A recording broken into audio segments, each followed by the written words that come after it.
Hello, wonderful people.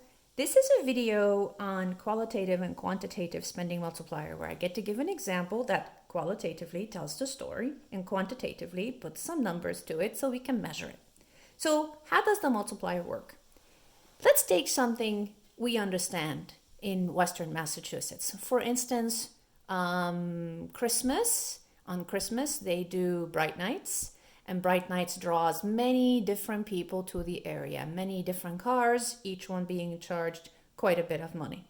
So this injection of cash that comes to Springfield or the greater area of Springfield is autonomous spending. So the first variable that matters is autonomous spending. So this is the amount of money that comes into an area because of an event. It's basically project-specific amount of money that translates to economy-wide or local economy-wide effects. So let's say that this autonomous spending amount that's coming to an area is $10 million. So this is an injection of cash, right? Well, this is just the money that comes to an area. But no business ever gets the money and sits on it. Actually, how much of a business's income gets spent is all of it. 100% of any income a business gets is actually meant to be respent. Same thing for the government. So when people come to the park and they pay the fee and they buy the souvenirs and they buy the hot chocolate, they probably get gas somewhere. They probably eat somewhere else for dinner. They might go to the volleyball Hall of Fame or basketball Hall of Fame while they're at it. Check out some concert in town, something. So all that money is going to multiple or various businesses. Those businesses are going to be spending that amount of money they get with their suppliers, right? So however many times this happens, it's going to increase the local GDP. So the second variable that we need is actually the multiplier. So I'm going to use a multiplier of 10. And I'll show you how I have come up with 10. A multiplier of 10. Okay, so autonomous spending that comes to an area from all these visitors gets multiplied, gets respent X number of times, and this is how you know what the change in the real GDP is going to be. And it's usually a positive change because what we are seeing happen is money come to an area, that money is going to be multiplied at least one time, right? So what does this give us? This gives us an increase of $100 million to an area for that local real GDP of Springfield or Greater Springfield. Now, where did this 10 come from? This is where the quantitative aspect of it actually comes in. The only way you can have a multiplier of 10 is if the marginal propensity to consume is 90%, right? And to keep it very simple, I like simplicity when it comes to the stuff, we apply the formula. 1 over 1 minus the MPC, right? So 1 over 1 minus 0.9, 1 divided by 0.1, this is the 10. The multiplier is 10. What does this mean?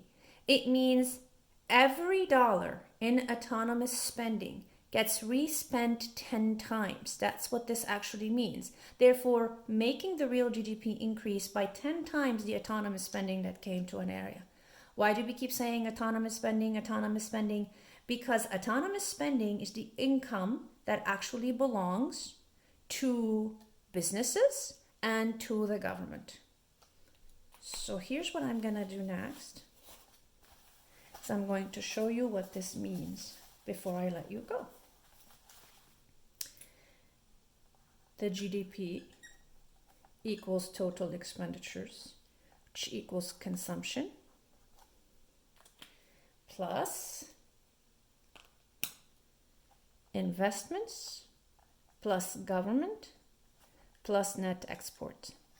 See, these three, they have only what is known as income, meaning every penny they earn in revenue is meant to be respent. They reinvest it back into the business. The same thing for the government. Governments don't save. Foreign businesses or domestic businesses don't save. They reinvest, they take all the income and they put it back into the operation. You and I, on the other hand, the individual, we save, right? Why do we save? We save because we retire. Businesses don't retire. The government doesn't retire. You and I retire. So what we have is disposable income. A portion of our income actually gets saved. This is the only amount of money that can either be saved or consumed. Income, on the other hand, all of it is spent. Therefore, this income or this type of spending is autonomous spending. So the way you keep them straight is you remember it gets spent.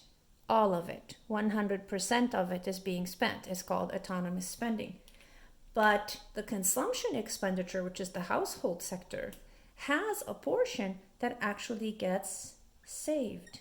So what is this? This is autonomous consumption. And we're going to remember that because this C is this C, right? The consumption expenditure has autonomous consumption. The other three here in blue are actually autonomous spending. So the multiplier is about an injection of cash that comes to these three. This is where the injection of cash is coming. Therefore, you end up with income translating to autonomous spending, and this autonomous spending grows X number of times depending, and this is where it gets really cool, and how much disposable income there is in the economy, because how much disposable income there is dictates how big the multiplier is going to be. The bigger disposable income, the bigger the percent that we consume, therefore the bigger the MPC, and this way we end up with a bigger multiplier in the economy. All right, hope you have a good one.